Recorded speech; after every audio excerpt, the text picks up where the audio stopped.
بسم اللہ الرحمن الرحیم۔ دنیا کے ستم یاد نہ اپنی ہی وفا یاد، اب مجھ کو نہیں کچھ بھی محبت کے سوا یاد۔ اشعار کی تشریح کی جائے گی انشاءاللہ۔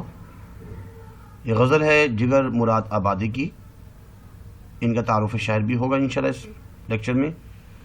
گلدار اردو سیکنڈ ایئر، سر نوید خالد۔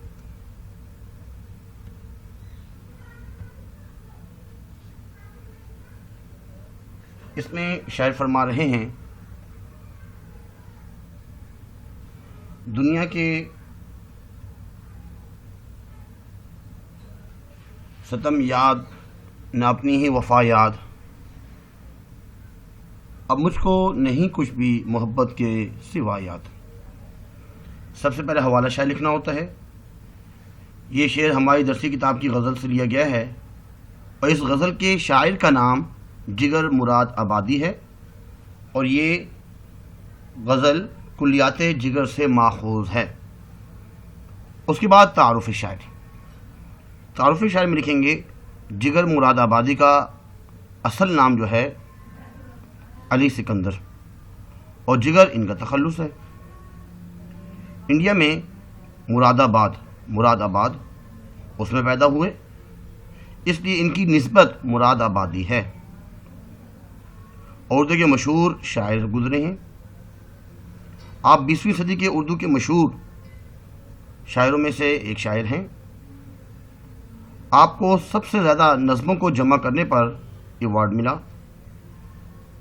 1890 میں پیدا ہوئے مراد آباد میں،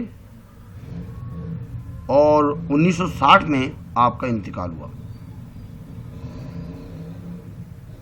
ابھی آپ چھوٹے ہی تھے کہ والد صاحب کا انتقال ہو گیا، اس لیے آپ کو شروع ہی سے کافی مشکلات کا سامنا کرنا پڑا۔ دیوان آپ کا ایک دیوان ہے کلیات جگر کے نام سے، جو ان کی غزلوں، نظموں، قصائد و قطعات کا مجموعہ ہے۔ ان کی جو تصانیف ہے وہ داغ جگر، شعلہ طور اور آتش گل، یہ تین جو ہے ان کی تصانیف جو ہمارے نصاب میں شامل کی گئی ہیں، لکھا ہوا اس میں۔ اس کے بعد فنی خوبی اگر ہم اس میں دیکھتے ہیں، فنی خوبی پہلا شعر ہے تو مطلب بھی ہے، اور اس میں اگر ہم یہ دیکھیں، ایک تو اس میں لکھا ہے ستم، ظلم کو بولتے ہیں، اور ایک وفا، یہ دونوں آپس میں جو ہے ایک دوسرے کی ضد ہے، اس لیے اس میں اس کو ہم کہیں گے صفت تضاد۔ شاعر فرما رہے ہیں کہ مجھے تم سے محبت اس قدر بڑھ گئی ہے کہ اب مجھے تمہاری محبت کے سوا کچھ بھی یاد نہیں رہتا۔ تم جو ہے مسلسل ظلم و ستم کرتے رہتے ہو، لیکن اس کے باوجود میں تمہاری تمام ظلم و ستم کو بھول چکا ہوں، اور میں تمہاری محبت میں اپنی وفا تک کو بھول چکا ہوں کہ میں نے تم سے جو وفائیں کی تھیں۔ اب میری حالت جو ہے وہ ایسی ہو چکی ہے کہ میں دنیا کی ہر چیز کو بھلا چکا ہوں، اور اپنے آپ کو بھی بھلا چکا ہوں۔ میرے خواب و خیال میں بھی تم ہی ہو، اور اب مجھے محبت کے سوا کچھ بھی یاد نہیں۔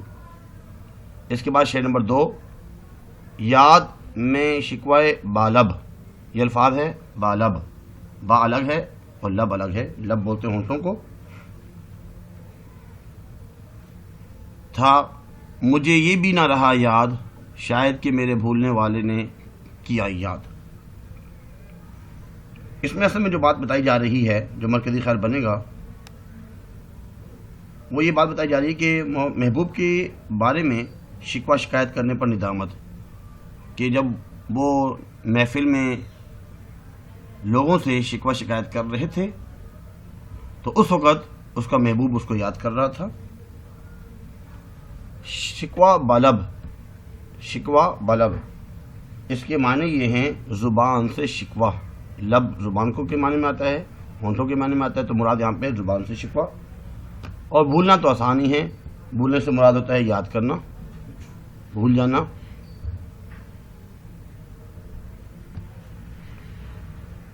اس میں شاعر یہ فرما رہے ہیں اور ندامت کا اظہار بھی کر رہے ہیں کہ میرا محبوب جو ہے وہ مجھے بھلا بیٹھا تھا، وہ مجھ سے بالکل ہی ناراض ہو چکا تھا، اس کے باوجود اس نے اسی محفل میں مجھے یاد کیا جب میں اس کے بارے میں شکوہ شکایت کر رہا تھا، میں شکوہ شکایت میں مصروف تھا اور مجھے یاد کر رہا تھا، اور مجھے یہ بھی یاد نہ رہا کہ محفل میں میرا محبوب مجھے یاد کر رہا ہے، میں اپنے گلے شکوے میں مصروف تھا اور میں یہ بھی سن نہ سکا کہ میرا محبوب مجھے یاد کر رہا ہے، میں نے سنا بھی نہیں۔ امید ہے کہ میرا چینل آپ نے سبسکرائب کر لیا ہوگا، اگر نہیں کیا برائے مہربانی سب سے پہلے جو نیچے سبسکرائب لکھا ہوا ہے اس کو سبسکرائب کی لیجیے، کیونکہ سیکنڈری کی جو ہے بکس آپ کو پی ایس ٹی اور اردو ایسے جب آپ بی ایس سی کریں گے یا بی کام وغیرہ جو کرتے ہیں 3rd year 4th year degree classes میں، اس میں بھی اردو اسلامیات اور پی ایس ٹی کی تمام لیکچرز موجود ہیں، تو انشاءاللہ اس میں بھی کام آئیں گے، تو لازمی سبسکرائب کیجیے اور لائک بھی کیجیے، شیئر جو ہے نا دوسروں کو شیئر بھی کیجیے۔ اس کے بعد اگلا شعر ہے، کیا جانیے کیا ہوگا ارباب جنون کو، کیا جانیے کیا ہو گیا ارباب جنون کو، مرنے کی ادا یاد نہ جینے کی ادا یاد۔ اس میں بات بتائی جا رہی ہے کہ آج کل کے جتنے بھی مجنون ہیں، دیوانے ہیں محبت میں، یا جو عشق کرنے والے ہیں عشاق، ان کا تذکرہ کیا جا رہا ہے، اور فنی خوبی جو ہے نا اگر اس میں دیکھیں تو صفت تضاد ہے، اس میں مرنا اور جینا، نہ مرنا یاد ہے نہ جینا، مرنا اور جینا جو ہے یہ تضاد ہے، ضد ہے پائی جا رہی ہے اس میں۔ شاعر یہ فرما رہے ہیں کہ آج کل کے جتنے بھی عشاق ہیں، جتنے بھی مجنون دیوانے ہیں محبت میں، ارباب جنون ہیں،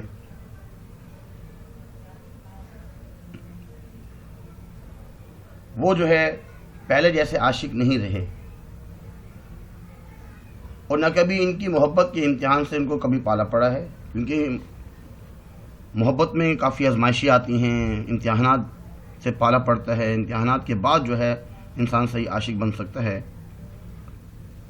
محبت کے دیوانوں کو یہ بھی کیا معلوم کہ عشق کیا چیز ہے، نہ انہیں عشق میں مرنا آتا ہے نہ ہی عشق میں جینا آتا ہے، اور یہ ارباب جنون کو کیا ہو گیا، نہ ہی انہیں مرنے کی ادا یاد ہے اور نہ ہی جینے کی ادا یاد ہے۔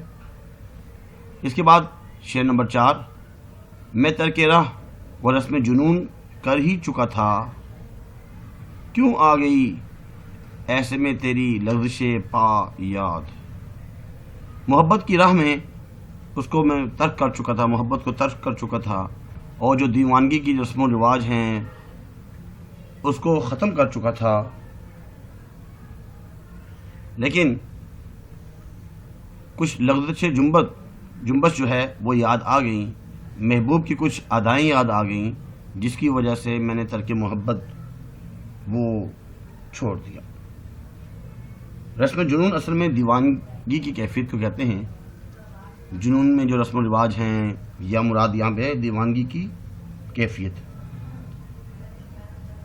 اس کے بعد تشریح میں شاعر فرما رہے ہیں کہ محبوب کی ظلم و ستم کی وجہ سے اور اس کی بے التفاتی اور بے رخی کی وجہ سے میں نے یہ ارادہ کر لیا تھا کہ میں اب محبت کو ترک کر دوں گا اور محبت کی جو رسم و رواج ہے اس کو بھی ختم کر دوں گا، لیکن فوراً ہی مجھے یہ پاؤں کی جنبشیں یاد آ گئیں، اور تیری وفائیں اور تیری رقص کی محفلیں یاد کر کے اور تیری کچھ اداؤں کو یاد کر کے میں نے ترک محبت کا ارادہ چھوڑ دیا۔ شاید جو ہے یہاں پہ استفہامی انداز میں، سوالیہ انداز میں فرما رہے ہیں کہ نہ جانے تمہاری لغزش پا مجھے کیوں یاد آ گئی، اس وقت کیوں یاد آ گئی، میں تو تمہیں چھوڑنا چاہ رہا تھا۔ اس کا آخری شعر، 5واں شعر، کیا لطف کہ میں اپنا پتہ آپ بتاؤں، کیجئے کوئی بھولی ہوئی خاص اپنی ادا یاد۔ اس میں جگر مراد آبادی فرما رہے ہیں کہ میرا محبوب مجھے ایسا بھول گیا جیسے میں اس کے لیے ناآشنا ہو گیا، اور اس کو میرا نام تک یاد نہیں، میرا پتہ تک یاد نہیں، اور اب وہ مجھ سے میرا نام اور میرا پتہ پوچھ رہا ہے۔ شاعر یہ فرماتے ہیں کہ تم میری وفاؤں اور اداؤں کو جو بھول چکے ہو، اگر یاد کرو تو نام اور پتہ آپ کو معلوم ہو جائے گا۔ ہماری بہت سی وفائیں تم سے وابستہ ہیں، تمہاری ایک ایک ادا ہمیں باتی تھی، اگر تم ان اداؤں کو یاد کرو تو تم مجھے پہچان لو گے، اور پھر تمہیں جو ہے مجھ سے پتہ معلوم کرنے کی ضرورت نہ پڑے گی۔ اس کو ہم آگے پڑھتے ہیں۔ سبسکرائب اور شیئر لائک لازمی کیجیے۔ شعر نمبر 1، حوالہ شاعر۔ تعارف شاعر لکھیں گے، اس کے بعد تصانیف، اگر ہو سکے تو مرکزی خیال کہ اس شعر میں کیا کہنا چاہ رہے ہیں، نثری ترجمہ بھی کہہ سکتے ہیں اس کو۔ اس پوری تشریح کو جو ہے ایک لائن میں، آدھی لائن میں بیان کرنا ہوتا ہے کہ اس میں کس چیز کا تذکرہ یا کس چیز کا بیان کیا جا رہا ہے۔ فنی خوبی، اس کے بعد الفاظ کے معنی، تشریح، آخر میں مماثل شعر۔ کچھ ان کی جفا، ان کا ستم یاد نہیں ہے، غمگین ہوں لیکن کوئی غم یاد نہیں ہے۔ شعر نمبر 2، اس کے بعد حوالہ شاعر لکھنا ہوتا ہے اس میں، تعارف شاعر، مرکزی خیال۔ مرکزی خیال ہے کہ محبوب کے بارے میں شکوہ شکایت کرنے پر ندامت۔ الفاظ کے معنی اس طریقے سے لکھنا ہوتا ہے، شک، شکوہ، بالب، شکوہ بالب، یعنی ہونٹوں کے ذریعے، لب کے ذریعے، زبان کے ذریعے، زبان سے شکوہ شکایت، زبان سے شکوہ۔ بھولنا، یاد کرنے سے مراد یہاں پہ، تشریح، اور آخر میں مماثل شعر۔ شکوہ بالب، وہ رند ہیں ساقی آج بھی تیرے میخانے میں، تشنہ دہن بیٹھے ہیں لیکن عرض طلب بے باک نہیں ہے۔